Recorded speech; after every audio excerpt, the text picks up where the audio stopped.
સંસદના બજેટ સત્રનો આજે 5મો દિવસ. પ્રધાનમંત્રી નરેન્દ્ર મોદી રાજ્યસભામાં રાષ્ટ્રપતિના અભિભાષણ પર ચર્ચાનો આપશે જવાબ.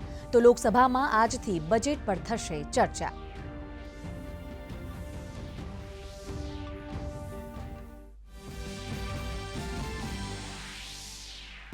દિલ્હી વિધાનસભા ચૂંટણીમાં સરેરાશ 61% મતદાન. મોટાભાગના તમામ એક્ઝિટ પોલે 2 દાયકા પછી દિલ્હીમાં ભાજપની સરકાર બનવાની કરી ભવિષ્યવાણી.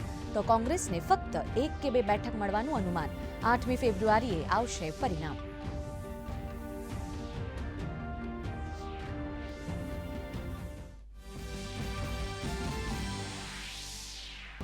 જમ્મુ કાશ્મીરના બારામુલ્લામાં સુરક્ષા દળોએ મોટા પ્રમાણમાં જપ્ત કર્યા હથિયાર.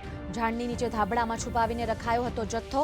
ગઈકાલે કેન્દ્રીય ગૃહમંત્રી અમિત શાહે જમ્મુ કાશ્મીરમાં સુરક્ષા સ્થિતિ પર કરી હતી સમીક્ષા બેઠક.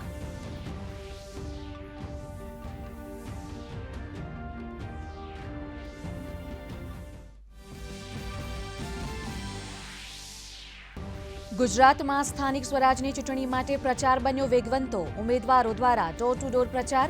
તો દ્વારકામાં ભાજપના તમામ 9 ઉમેદવારો બિનહરીફ જાહેર.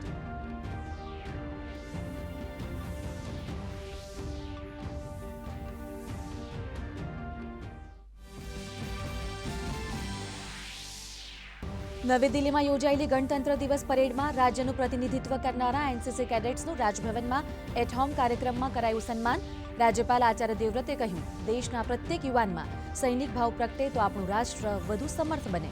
એનસીસીની કેડેટ જનરલનું કરાયું વિમોચન.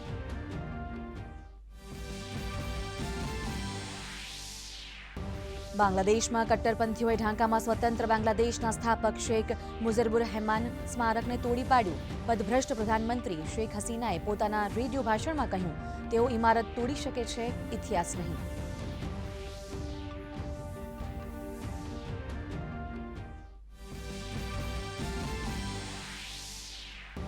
38મી નેશનલ ગેમ્સમાં ઝળક્યું ગુજરાત. ગુજરાતના આર્યન નહેરાએ સ્વિમિંગની વિવિધ ઇવેન્ટમાં જીત્યા 7 મેડલ.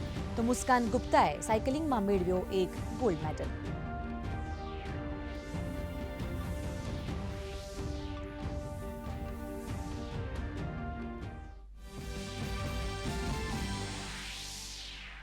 અને નાગપુરમાં આજે ભારત ઇંગ્લેન્ડ વચ્ચે 3 વનડે શ્રેણીની પ્રથમ મેચ. કેપ્ટન રોહિત શર્માએ કહ્યું, જસપ્રીત બુમરાહની આગામી ચેમ્પિયન્સ ટ્રોફીમાં ઉપલબ્ધતા પર શંકા.